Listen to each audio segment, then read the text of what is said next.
नीमच जिले में 30 से ज़्यादा निजी स्कूल की मान्यता के अब तक नहीं मिलने के चलते अनिवार्य निःशुल्क शिक्षा के तहत गरीब बच्चों को मिलने वाले एडमिशन पर संकट के बादल छा गए हैं, लेकिन प्रशासन की इस ओर गंभीर नज़र नहीं आ रहा है। शासन के नए निर्देशानुसार अब स्कूलों को ऑनलाइन मान्यता के लिए आवेदन करना होंगे, लेकिन चुनावी समर में जिले के कई स्कूलों की मान्यता पर प्रशासन ध्यान नहीं दे पाया है और 30 से ज़्यादा स्कूल वंचित ही रह गए हैं, जिसे लेकर इन स्कूलों में RTI के तहत मिलने वाली निःशुल्क शिक्षा में एडमिशन लेने वाले गरीब बच्चों के परिजन स्कूलों के चक्कर काट रहे हैं, लेकिन उन्हें फिलहाल एडमिशन नहीं मिल पा रहा है। जबकि इस मामले में शिक्षा अधिकारी जल्दी मान्यता स्कूलों को देने की प्रक्रिया को संपन्न किए जाने की बात कहते दिखाई पड़े। नीमच जिले में लगभग 32 स्कूल ऐसे हैं जो प्रशासन के आदेश के कारण जो है उनको जो है मान्यता नहीं मिल पाई है और उस कारण जो है नीमच जो जिला है और उसके लगभग जो है हजारों बच्चों के जो है भविष्य जो है वो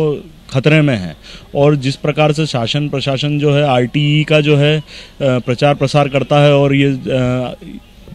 इसके ऊपर जो है लाखों करोड़ों रुपए व्यय कर देता है कि गरीब जो हैं, गरीब तबके के लोग हैं, जो SC ST से जुड़े लोग हैं, उनको जो है अनिवार्य रूप से शिक्षा मिल सके और शिक्षा प्राप्त हो सके। ऐसे में यदि प्रशासन के ही आदेश से यदि कोई दिक्कत सामने आती है तो ये बहुत दुखद बात है। कई बच्चे ऐसे हैं जो परिवार हैं, जो गरीब परिवार हैं और उनके बच्चों ने जो है RTE में एडमिशन के लिए आवेदन कर रखे हैं और मान्यता नहीं मिलने के कारण जो है उनके जो है एडमिशन वो भी जो है अधर में लटक गए हैं। तो ऐसे में जो है एक बहुत बुरी स्थिति उत्पन्न हो रही है। बहुत परेशानी के लिए जो है उन परिवारों के ऊपर बहुत परेशानियाँ आन पड़ी है और वंचित स्कूल भी है जिनमें जो है हजारों की संख्या में बच्चे पढ़ रहे हैं। हजारों की संख्या में जो है बच्चे वहाँ पर जो है शिक्षा प्राप्त कर रहे हैं और शिक्षा ले रहे हैं, परंतु मान्यता नहीं मिलने के कारण वो उनका तो जो है भविष्य अधर में है ही। उसके अलावा जिन बच्चों ने जो है जिनके पास में जो है स्कूल है और RTE के एडमिशन के लिए जो फॉर्म भर रखे हैं, ग्रामीण क्षेत्रों में भी है, शहरी क्षेत्रों में भी है, उन्हें भी वह सुविधा नहीं प्राप्त हो पा रही है, तो वो भी बच्चे भी शिक्षा से जो है वंचित हो सकते हैं। और पहली बार प्रशासन की ओर से गाइडलाइन आई थी कि आपको इतनी दिनांक तक जिन लोगों की आगामी सत्र के लिए मान्यताएं नवीनीकरण है या नवीन विद्यालय खोलना है तो उसके लिए मान्यता के लिए इतनी तारीख तक आवेदन देना है। पहली प्रक्रिया जिन विद्यालयों की मान्यता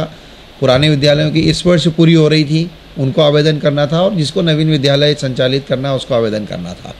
तो इसको संचालन सभी विद्यालयों का नहीं है कि लगभग 25-30% विद्यालय होंगे जिनका कि इस वक्त इस साल मान्यता पूरी हो रही है, का कुछ की अगले वर्ष होगी, कुछ की उसके बाद होगी। इस प्रकार से ये क्रम ऐसा है कि मान्यता का प्रतिवर्ष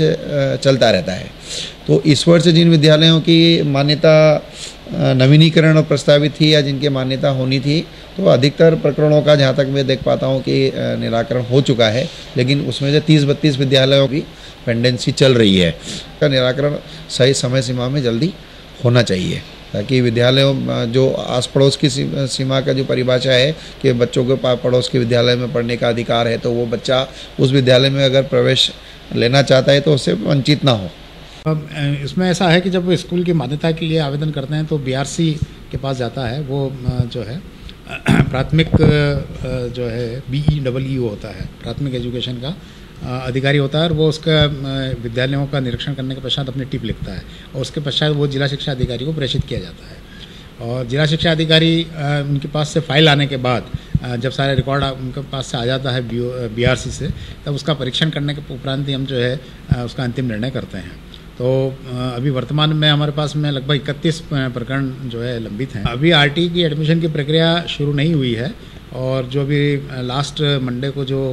VC हुई थी उसमें संचालक RSK के द्वारा ये बताया गया था कि 8 तारीख के पश्चात जो है, चूँकि इसमें RTE के एडमिशन की प्रक्रिया शुरू होगी, उसके पूर्व हमको इस कार्य को पूर्ण करना है और अब निश्चित रूप से हम इस कार्य को 8 के पहले